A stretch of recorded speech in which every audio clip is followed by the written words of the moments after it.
Bonjour à toi, dans cette petite vidéo, laisse-moi te montrer la voie de Sans aller à l'école, je suis devenu mangaka de Tanazono Shioichi.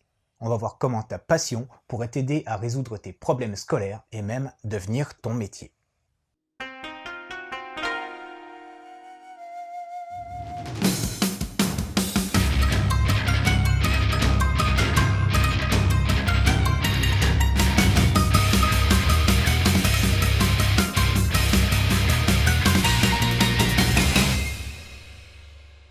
Tanahashi Masatomo est un enfant comme les autres jusqu'au moment où une gifle injustifiée de sa maîtresse lui crée un trauma qui l'empêche d'aller à l'école.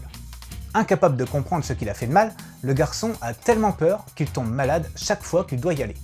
On a tous eu peur le premier jour d'école, mais pour le jeune Masatomo, ça peut devenir un lourd fardeau.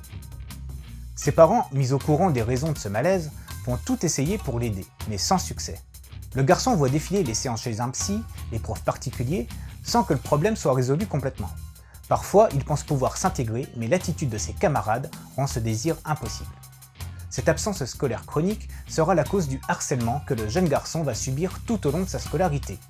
Malgré tous ses retards, seul le besoin d'aller au collège le fera étudier un peu plus, mais pas d'intégration non plus. Masatomo semble destiné à ne pas connaître le bonheur, mais il a une passion, le dessin et Dragon Ball. C'est cette passion cultivée avec amour pendant toute son enfance et son adolescence qui va le sauver. Elle sera reconnue par des assistantes d'éducation et grâce à elle, le jeune garçon trouvera son chemin dans la vie.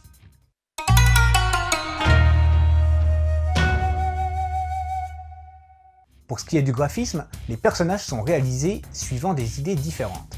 Ainsi, les enfants ont à peine des traits individuels et ont tous des grands yeux très expressifs. Les adultes, au contraire, sont très différents les uns des autres, peut-être pour montrer aussi la différence de caractère.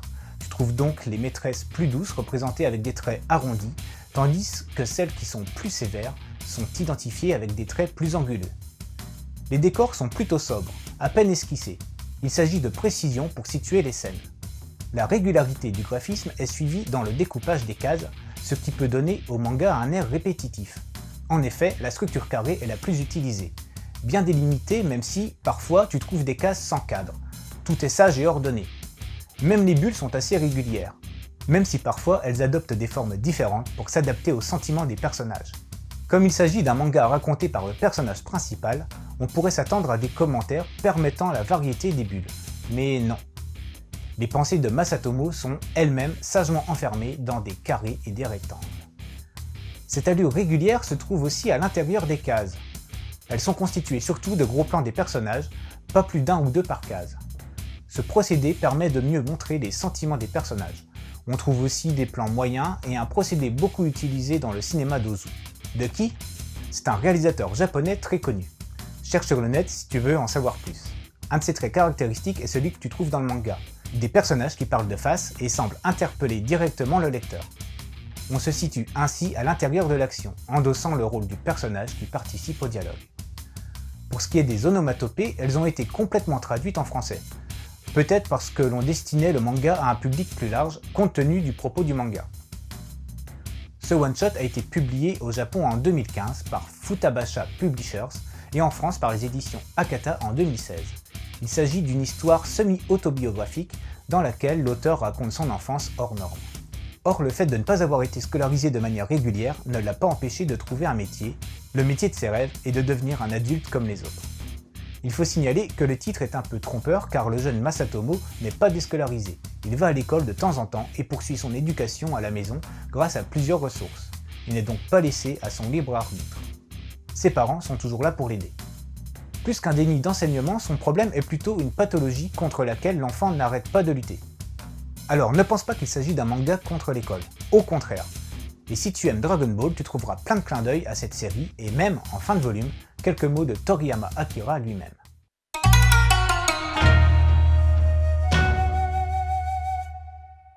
L'auteur de ce manga est Tanazono Shioichi. Il est né à Nagoya en 1982 et son enfance et adolescence sont un peu comme celle du jeune Masatomo. En fait, notre one-shot est en partie autobiographique. Ainsi, comme lui, Tanazono a été vite déscolarisé. Comme lui, il aimait le dessin et Dragon Ball et finalement, comme lui, la rencontre avec Toriyama Sensei a été fondamentale pour qu'il devienne mangaka. Assez timide, il parle peu de sa vie privée, mais sans aller à l'école, a rencontré un certain succès au Japon. Ce one-shot est une magnifique histoire. Masatomo est conscient de son problème et pendant toute son enfance, il se fait violence pour redevenir un enfant normal et pour retourner à l'école. Il est attachant dans tous ses efforts pour réussir cet objectif. Certes, tu penseras que ce n'est pas trop grave de ne pas être intégré dans le système scolaire, mais au Japon, c'est quelque chose de très important pour les enfants. Non pour ce qu'on apprend, mais comme endroit de sociabilisation. Alors le fait de ne pas y aller est plus lourd en conséquence pour les enfants que chez nous. L'histoire te montre que si tu as un rêve, une passion, il faut s'y accrocher jusqu'au bout, mais aussi qu'il faut faire des efforts pour y parvenir. C'est aussi une histoire qui parle de harcèlement et des attitudes, parfois sans justification, qui peuvent blesser les autres. Et cette réflexion est intéressante si tu tiens en compte que le harcèlement en milieu scolaire est la cause en grande partie des suicides des jeunes au Japon. Malgré les sujets profonds, le manga reste attachant par la douceur avec laquelle ils sont traités. Envie de quelques conseils de lecture pour mieux connaître les coulisses du manga? Tout d'abord, GTO, Great Teacher Onizuka de Fushizawa Toru. Voici une série pas du tout conventionnelle sur l'enseignement au Japon, très critique avec les défaillances du système. Elle fait aussi une critique de la société japonaise grâce à Onizuka Eikichi, un presque délinquant qui est devenu enseignant on ne sait pas comment.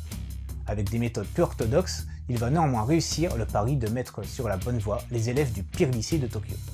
Ensuite, jette un œil à A Silent Voice de Oima Yoshitoki. Voici une série en 8 volumes qui parle du harcèlement en milieu scolaire et de la différence. Mais c'est aussi une leçon d'humanité et de changement. Et enfin, va lire Bakuman de Obata Takeshi et Oba Tsugumi. Il s'agit d'un manga riche en informations sur la face méconnue du monde du manga, les difficultés, le long chemin que l'on doit parcourir pour devenir un mangaka connu. Voilà, c'était Joyson, j'espère que cette petite chronique t'aura donné envie de lire. Sans aller à l'école, je suis devenu mangaka. Je te laisse et continue de suivre la voie du manga.